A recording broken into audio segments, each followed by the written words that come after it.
Welcome to Beyond Sunday. I'm Steve. This is Sarah. Hey, everyone. And we are coming together today via video because of the snowpocalypse. We don't have church this morning, so we thought this would be a nice way of crossing the podcast over with the Sunday morning experience and still answering your questions, but not in a normal format, I suppose. Yeah, so something a little bit different. I don't know how often we'll do this, if we'll ever do it again. We'll see how this actually goes. This might be a one and only, but it's a special occasion. We're having a snow day, so we thought we would bring you a video podcast. It reminds us of so many years ago when we had the COVID shutdowns and we had to do a million videos. So a lot of good and weird memories from that. We haven't done videos since. And some of our older students might even remember that. They would have been younger, like very young, junior high. Yes. You might remember all of the videos we produced. We also did Christmas devotionals at one point. Yeah, that was fun. That was a long time ago. But we were just talking about like the last time we faced like really bad snow. I mean, we've had bad snowstorms here and there over the years. But we were thinking about a trip that we took to Canada several years. Why don't you give them a little bit of the details of like what we used to do year after year? Yeah, okay, so we used to head up to Toronto to visit the O'Boyles. They always had when they lived up in Toronto, they had a Christmas open house at their house, and we would come up for the weekend and kind of help them prepare for that and just be there for the open house and get to meet a lot of the people that they were ministering to because we were also serving with them in the summer at Willow Springs Camp. So it was always this really cool thing we got to do every December we went up. One December, though, we are on our way back home from that, and we were coming down through Buffalo, and on 90, if you know how that works, like Lake Erie, 90 runs along Lake Erie, and so when it snows, you get all that lake effect snow. So it started snowing on our way back. Yeah, it was late Saturday night. Yeah, it was late Saturday night. We were trying to get back for Sunday morning, and a terrible snowstorm hit. I mean, we were talking about a rapid accumulation of several inches, where it got so bad that we had to eventually pull off the closest exit. I mean, not just us, but dozens of cars all got pulled off on an exit because the roads were so bad. I think the police were telling people to get off the road. Yeah. Because they were trying to plow it and it just wasn't working well. It was dangerous. So off the exit that they had us get off on was the seediest of all little motels and there was nothing else available. So if you didn't go to this motel, that was it. One sketchy little motel, that's all there was. And so we all kind of ended up at this same spot. Several cars that had pulled off that. I mean, you couldn't see the lanes on the highway, but there were still semis, and they didn't seem to be slowing down. So like we needed to get off. So we get off at this motel, and I'm assuming on a normal day, this motel was probably $20 to $30 a night. But on this special night, when we went in, they charged us, I think, over $90 to stay there for one night. And it was the seediest of all seedy little motels. And when I'm saying seedy, I'm saying like it was very dirty. Yeah. I don't think it's been updated since 1963. It was bad. My favorite memory of the whole thing was we pull off and like obviously there's just a million cars. Like, and by a million I mean maybe 30 cars that all pull into this place because they're like, well, this is what we're gonna have to do for the night. And there was this car full of like I think probably college age girls, and they get out of the car and they come over to us and they're like, "Do you think we're safe here?" And we're like, "I hope so. I can't. We don't know. Promise anything." Yeah. But they were freaking out, and I totally get it because it looked like something out of a horror movie. And so Sarah and I did not sleep at all that night. We stayed up the whole night. I think just making sure it was just Tessa and Lucas at that time, making sure that they were safe. And I don't know if we slept on the beds. I know. We were afraid to touch anything. Things were like broken in the bathroom. So it was the whole thing was sketchy. But we needed some shelter from the storm for like a few hours. And then I think by 5 a.m. we were like, let's get back in the car and get going again. It felt like 4 or 5 a.m. We got back into our car. I think it was still snowing, and we ended up at a Tim Hortons. We did. In Erie. And Tim Hortons made it so much better. So if you're ever in a snowstorm, Tim Hortons is the answer. I'll tell you what I remember about that too, though. I have this picture in my mind when we opened the van door to get the kids out, to get them into the hotel room. so huge snowflakes are just blasting. So I open the door, and Luke is probably 2 at the time. Is getting pounded in the face with these giant snowflakes, and he's giggling. He thinks it's the best thing ever. He loves it. So I just have this like sweet memory of like we're in full on panic. Like, what do we do? And like we're just thinking safety and the kids, and they're like, snow. They were so delighted to be pounded with these giant snowflakes. So it was just a sweet memory that I have. I just opened that van door. He gets blasted and he's just giggling. So that's kind of what I remember from that night too. And now those children are in the teen ministry. So it leads to our topic for today, which is faith, trust, and doubt. So, like, what do we do with these things? So we're continuing on a Q&A series. And if you haven't been watching or listening to, you can't watch it. If you haven't been listening to our podcast, we've been covering questions that you wrote in several months ago. And I think we're about 9 weeks. This might be our 9th week in the Q&A series. Yeah. So there's a good back catalog for you to go and check out. And I would encourage you to do that. I think there's a lot of good content there for you to listen to. And maybe it's a question that you wrote a long time ago and you're like, oh my goodness, I forgot all about that.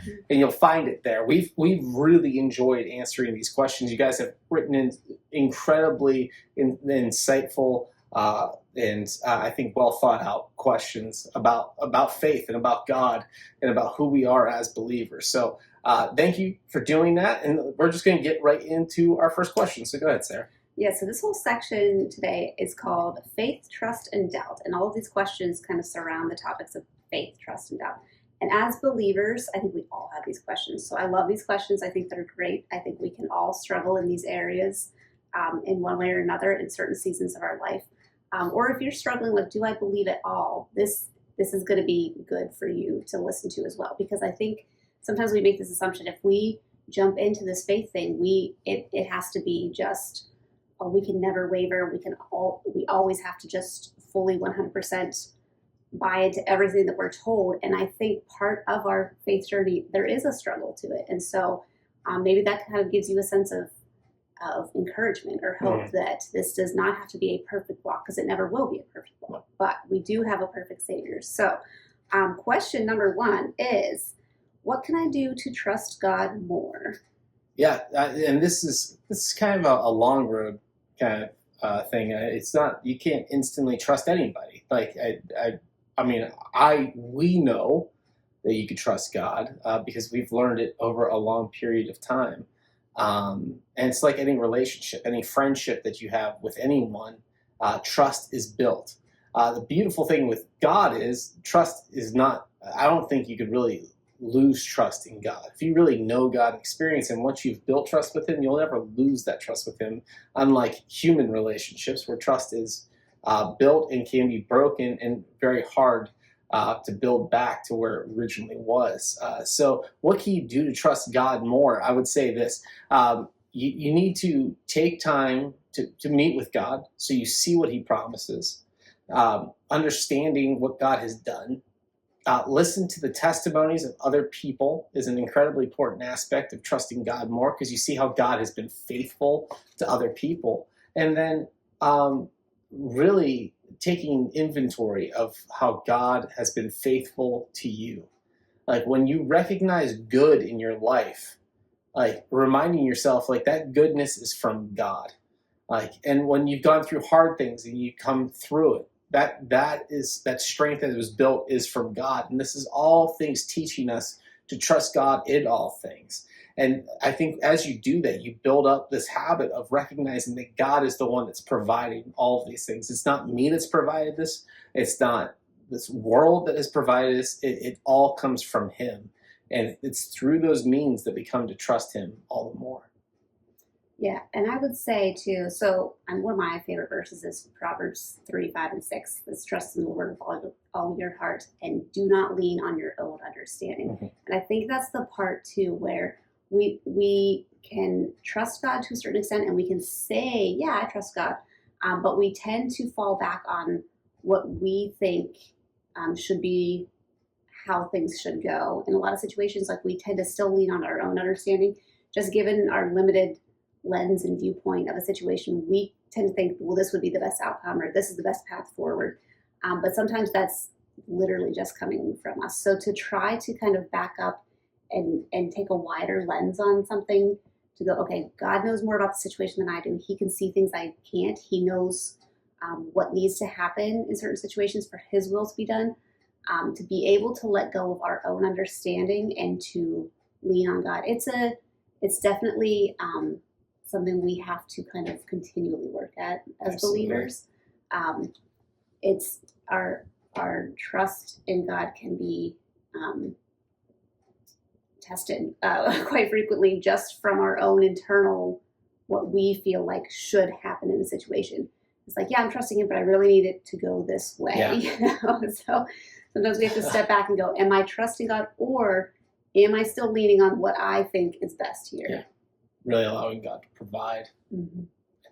And just let God be God instead of me trying to be God and saying I trust the creator of the universe. So let's go to the next question. And that, this kind of leads into the next one that says, how can I stay true to my faith? That's great. Staying true to your faith requires discipline and obedience. So a big part of staying true to your faith, it's the answer that we give you all the time. This is nothing that's going to sound shocking or surprising. It's meeting with God all the time, like throughout your day, having a special time with God every single day where you're consuming His Word. You're allowing it to enter into your heart and your mind, and just allowing you to concentrate and meditate on who He is.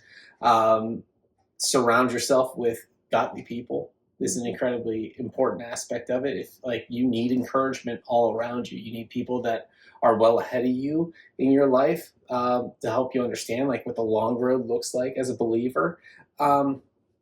And also surrounding yourself with Christians that you're building off of one another with. But it's those are all very important aspects of the faith journey. And so if you want to remain true to it, you've got to change habits, taking away what is no longer, good, and replacing it with what will suit the life that you're pursuing. Mm-hmm.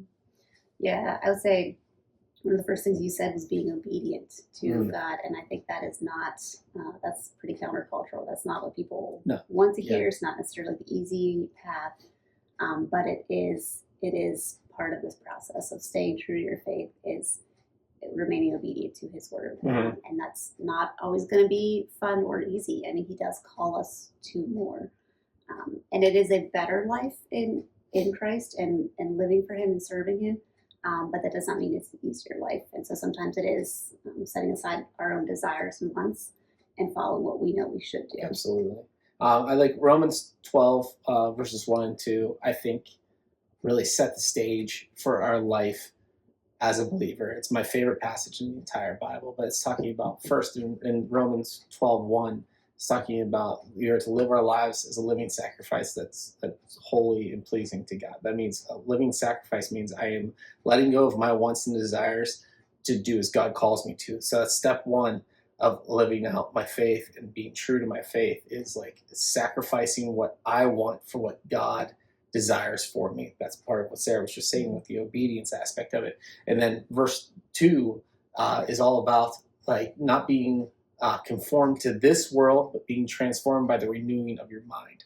That means I am not going to do what the world tells me to do, just like you were saying, but I'm going to be transformed. I'm going to conform to what is truly good. That is what God has given to me. So to remain truthful to your faith requires transformation. That's transformation that the Holy Spirit does within your heart and within your life. But it's filling yourself with good stuff that helps you remain true to your faith. One of the experiments that I'm doing this year, because I ebb and flow with this all the time. I think in another episode we talked about the things that we fill ourselves with as far as music is concerned. But I started at the beginning of this year, not just my Bible reading plan, brand new Bible reading plan that I listen to every single day, and really gotten a lot of enjoyment out of. If you haven't started a Bible reading plan yet, I would encourage you. I think I'm 21 or 22 days into it, which is awesome because I got through Job.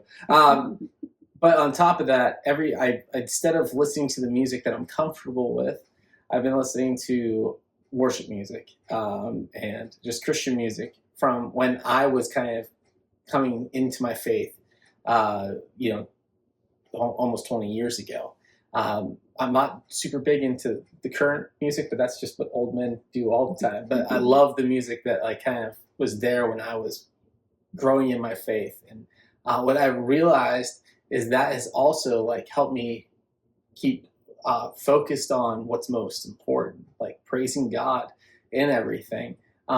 So it's shifting the things that you're comfortable with to the things that maybe it's not what you want, but it's definitely what you need and should be putting into your life. Mm-hmm. So, which I think is a perfect lead into the next question. Okay. Which says, how do I reject worldliness?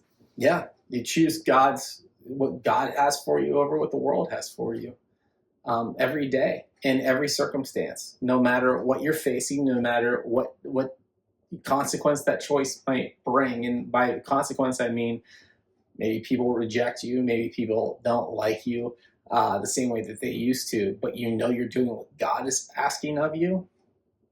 Like that's what you do, like to remove worldliness. I don't want to be like the world, so you do as God desires for you in all circumstances. So if like your friends are talking about something that you don't like think is appropriate, you don't talk about it. Like you make that choice. You don't have to like be like, you guys are bad people for doing this or whatever. You don't have to be like that. You can say, hey guys, I really don't think this is appropriate. You can be a good example. But it's about letting go of what was once comfortable and moving into what might be uncomfortable for a season. But I think the best things come out of a little bit of discomfort. And what if the worldly things are very tempting, or they're seemingly harmless, but I really like this type of music. Yeah, they occasionally swear, they talk about things that I don't really agree with. Like, then I'm kind of playing the student who's going to challenge you. You got to recognize the tactics of the enemy, and this is exactly what he will do. She plays devil's advocate. Like, that's exactly what it is. It's like, this isn't that big of a deal. Yeah. Little things add up to big things, like whether we want to recognize that or not. It's the truth. It's like when I just allow my mind to be overwhelmed with worldly music, or like watching shows that have like maybe not the dirtiest like comedy in it, like but it's still like stuff that's like not the healthiest for us. When you look at all those things, they start to add up. It starts to shift your focus on what is okay and what's acceptable. And that's why we see so many Christians that are like, kind of like, well, that's not that big of a deal. But it should be a bigger deal. Because, I mean, Christ's sacrifice for us was for these sinful ways. But it's become so commonplace, and we've become so accepting of it, that it's like, well, it's not that big of a deal. I think once you start separating yourself from those things and you start like really seeing how good godly things are, you'll no longer desire what once was there. And I'm like, I've gone through this over and over and over again in my life, where it's like I fill myself with the good stuff, and I'm like, I could see all the stuff that's unnecessary, and I could recognize it and understand, like, man, I understand why this is not good for me, because it fills my mind with thoughts that are not holy. But then you're like, well, listen to like a couple songs here and there isn't that big of a deal. Watching this movie is not that big of a deal, And then that snowball that starts off so small just rolls and rolls and rolls, and pretty soon you're like, everything's fine again, and you're comfortable with it. And it's just not what God desires for us. So it starts with the small things, being like, I'm not going to listen to that.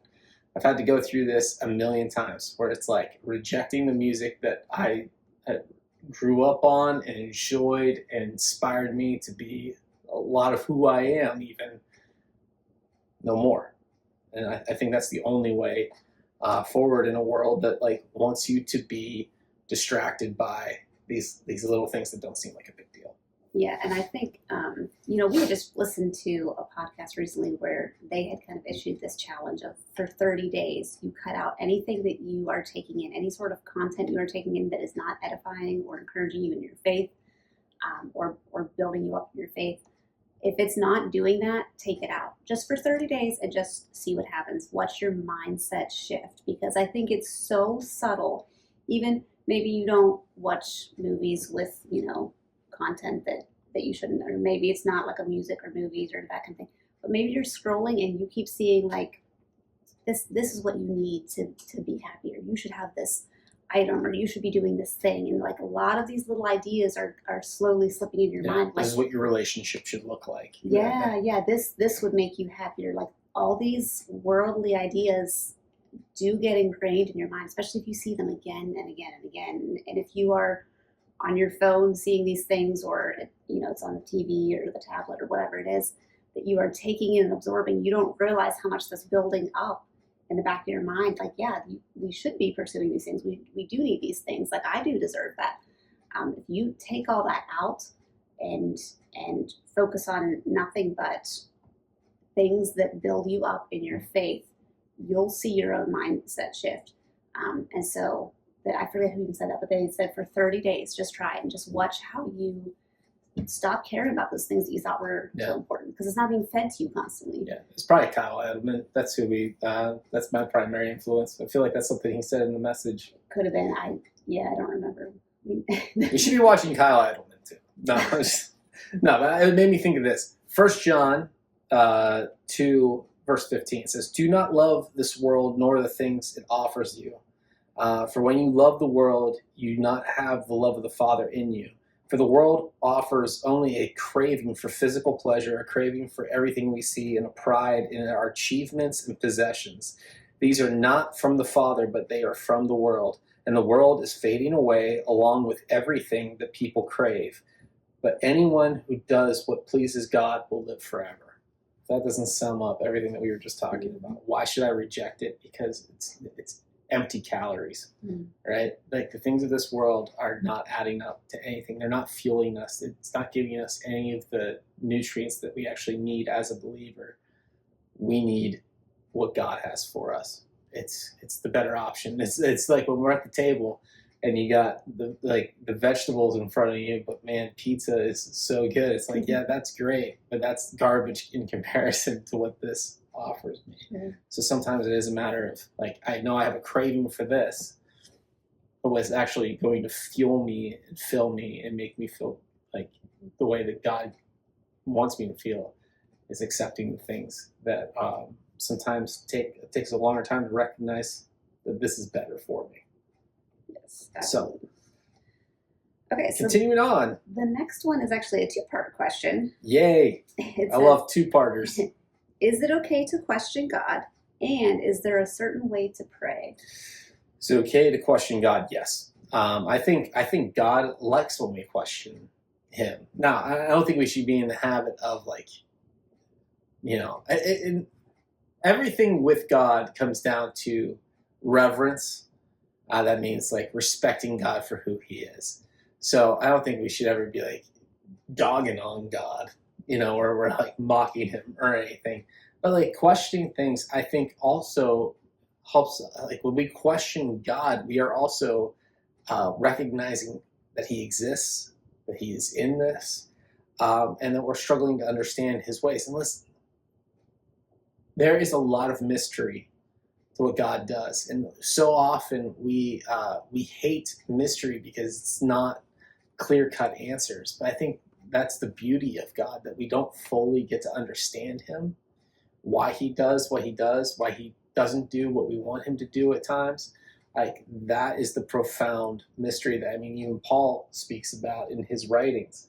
So many of his writings, like the profound mystery of God and how He operates. So yeah, please, you should cry out to God, ask Him why, but ask Him for understanding and for peace in it as well, and He'll provide that for you too. And there's so many distinct moments in my life, and they are like some of the most memorable moments of my life where I questioned God on something, and He showed up, He gave me peace where there should be no peace. And I'm not going to lie, it's painful sometimes, but this life is not supposed to be comfortable. I mean, if you really get into the scriptures and get into the Genesis account, I mean, our lives were almost like instantly made to be a little bit uncomfortable from original sin, and that's the world that we live in, a sinful world. But God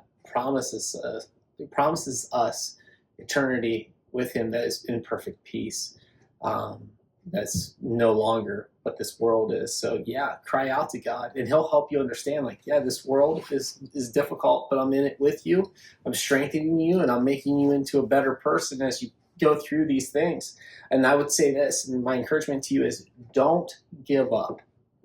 There's been several moments, I would say, in my own life. I'm sure Sarah would say the same thing if I ever stopped talking and let her speak. It's like you do just want to give up. You want to throw your hands up in the air and be like, you know what, God, this is too hard. But I'm grateful that He has always shown me His goodness and His love and His mercy and His grace. I mean, buzzwords that we throw around in the church all the time, but there's a great truth to it. Like, God is good. And I've come to recognize that over and over and over again in my life. I mean, is there anything you want to say to that? Just the example that primarily David, but a lot of, in the Old Testament, we see a lot of that, but David in the Psalms is just like crying out to God and like, how long, oh Lord, and why, God? And like, so he is in that same situation. It's almost teaching us how to do that, but the whole point is he takes all that, those are cries out to God. He's not rejecting him or walking away from him. He is taking his questions, his complaints, his sorrows to the Lord. And that's what it's teaching us to do as well. Obviously God knows like we are going to struggle with things in this world, but He wants us to take our struggles to Him. And that's the whole point. So yes, we're going to have questions in our faith, but let's take those questions to the Lord. Yeah. And in that, it goes along with the question, is there a certain way to pray? I don't know if it's asking, like, when I'm questioning God, is there a certain way that I should be praying? But I think it's all the same, is coming to understand what prayer needs to look like. Prayer is conversational. We just covered this a couple weeks ago on Sunday morning as we were going through Timothy, and we'll continue our First Timothy series when we get back, in service.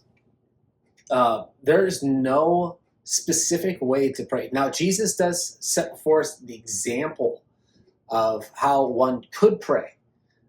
So we know the what we would call today, I mean, not today, but we've called it this for probably a couple thousand years, but call it the Our Father prayer, like Our Father who is in heaven. I mean, if you know the KJV version, who art in heaven, hallowed be thy name, thy kingdom come, thy will be done on earth as it is in heaven. Give us this day our daily bread. Forgive us our trespasses as we forgive those who trespass against us. And lead us not into temptation. Deliver us from evil.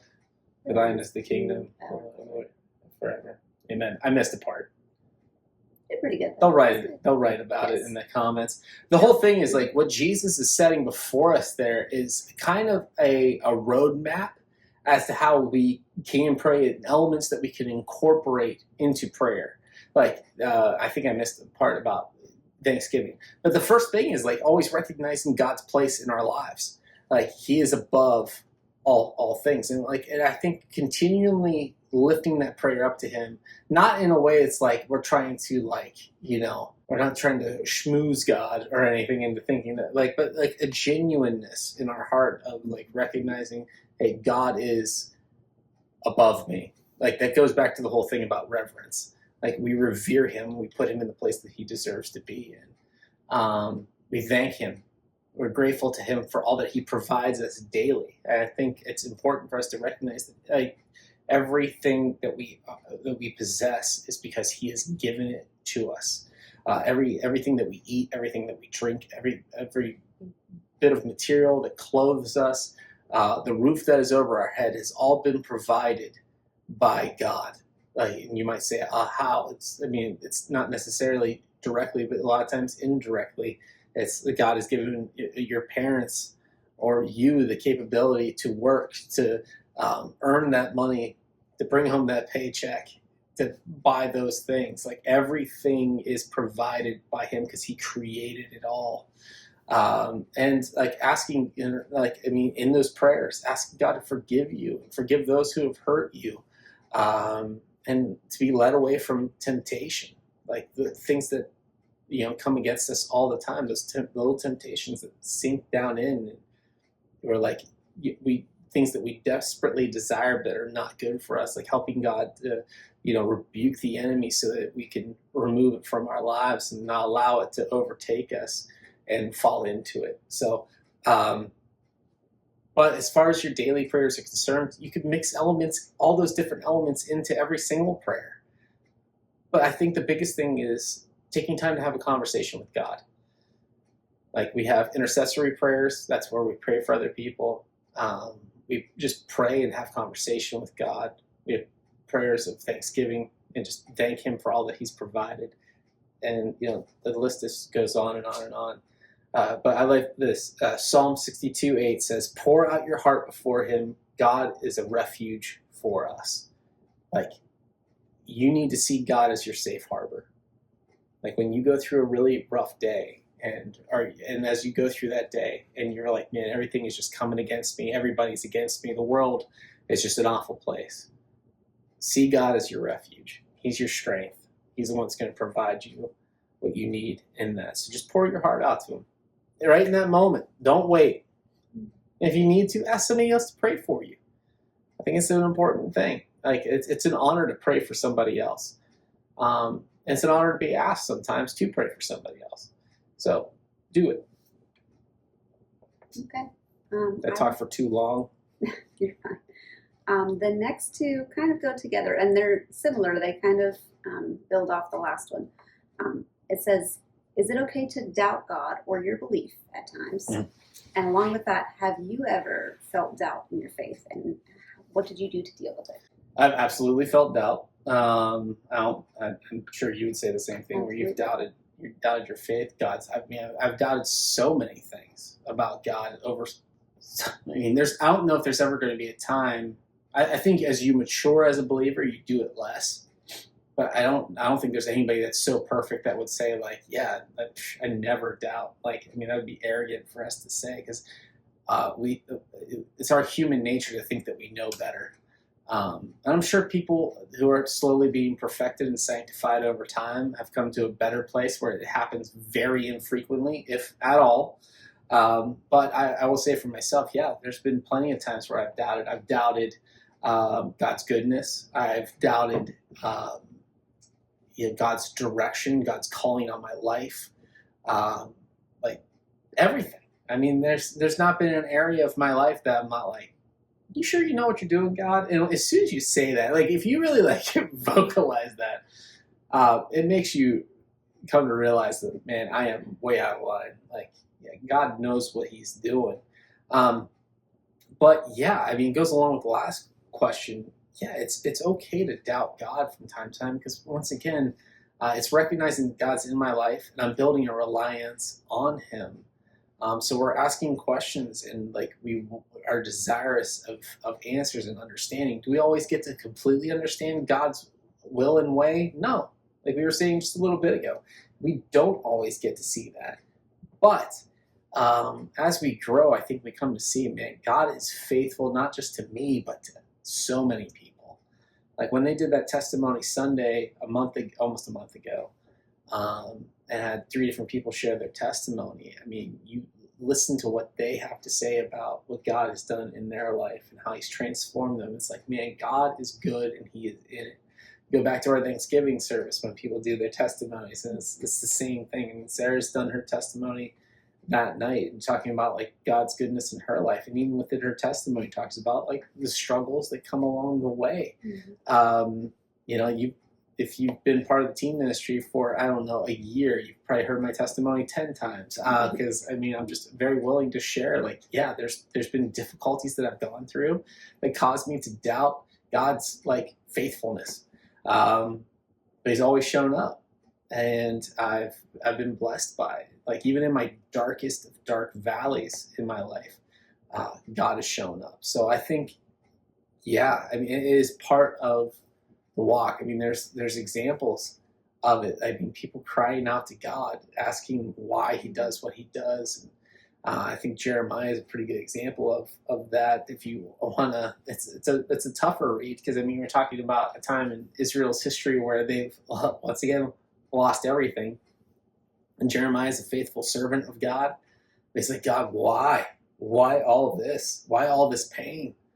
He's doubting. I mean, you have in the New Testament, you have like Peter's denial, which is a form of doubt. Like, like I'm doubting that God, He's going to come through for me in this, so I'm going to deny that I even knew Him, so that no pain comes against me.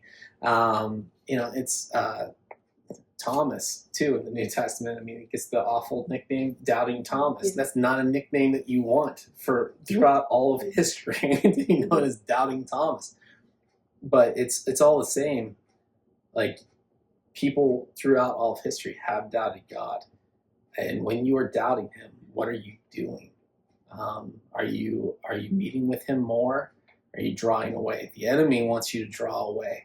He wants you that doubt. That little seed of doubt to be planted there and grow into something that blocks your ability to meet with God, your desire to meet with God. And it's all a lie.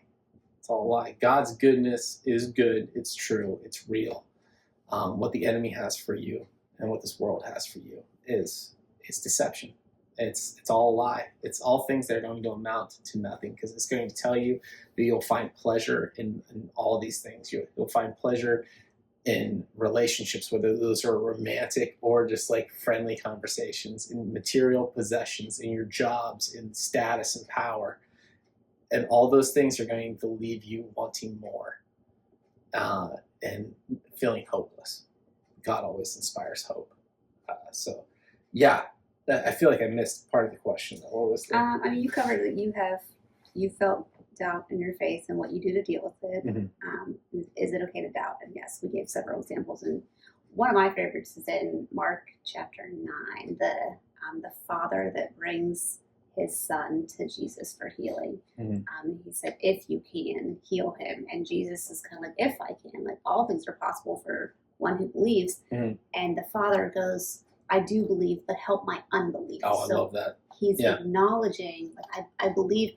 And he's desperate. And so you see some transparency from him in that desperation. Like, please help my son. And I do believe, but I'm also doubting. I'm struggling here and help my unbelief. So I love that line, because even in our toughest moments where things are just real and raw and we are desperate, he's acknowledging there's a part of me that is struggling to believe here. Yeah. So help me with that. So I love that one, just because it's like, that's, when you get down to the nitty gritty of our faith and relying on God, I think that's a picture of it right there, Yeah. So it's easy to have that solid faith when things are going well and things start to get shaky, and then we start to waver, so. But I've found that becoming part of my prayer is that very line is, God, I believe, help my unbelief. Mm-hmm. I'm struggling. Mm-hmm. And maybe that needs to be part of your prayer as well. Help me in my unbelief. I'm struggling. I do believe that you are good. I've seen your goodness. I've seen your faithfulness.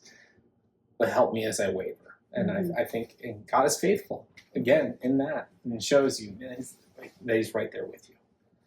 So I think last one. Yes, last question for today. What can you do when you don't feel close to God? Like any relationship. It's all a matter of the effort that you put in to getting close again. Like Sarah and I can run in two different directions sometimes. We're very busy people. And like I feel like she's busier sometimes than I am with work, with kids, everything. And so it's, for us, it's like sometimes I have to stop and like, hey, let's have a date night. Let's have a movie night, like whatever, just so the two of us can hang out. And they catch up, have conversations. I mean, almost every single day we always catch up on our day and talk about like everything that's gone on throughout our day, our struggles and our victories and all that fun stuff.